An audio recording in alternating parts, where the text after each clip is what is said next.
আজকে দুপুরবেলা প্যান্ট্রিটা গোছাতে গোছাতে এই রাইস নুডলসের প্যাকেটটা পেয়েছি। বেশ অনেকদিন হলো মল থেকে নিয়ে এসেছি, ভুলেই গেছিলাম জানো এটার কথা। তাই ভাবলাম এটাকে আর রেখে দিয়ে লাভ নেই, আজকে সন্ধেবেলা এটাকে বানিয়েই ফেলি। আমার সোনা দেখলে বেশ খুশি হবে। কয়েক মাস আগে যখন মলে গিয়েছিলাম তখন সোনার জন্য আটা নুডলস নিতে গিয়ে দেখি রাইস নুডলসের প্যাকেটটা।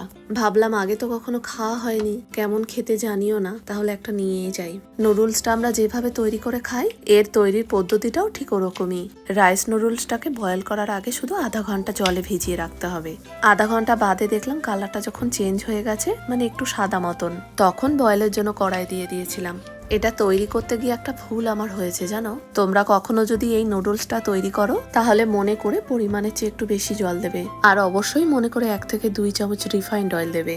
মাশরুমগুলোকে ফ্রাই করার আগে আমি বয়েল করে নিই, তাই রাইস নুডলসের মধ্যেই একসাথে বয়েল হতে দিলাম। দেখি আর ভাবি জানো এখন মার্কেটে কত রকমের নুডলস পাওয়া যায়, রাইস নুডলসও চলে এসেছে মার্কেটে।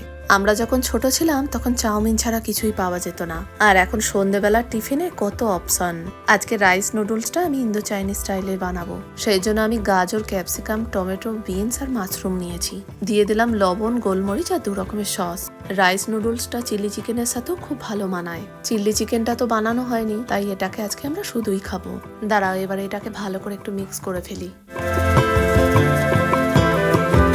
চলো, রেডি হয়ে গেছে। এবার আমার সোনাকে দিয়ে আসি। ওপর দিয়ে দিলাম একটু টমেটো সস, আর গার্নিশের জন্য দিয়ে দিলাম একটু সাদা তিল।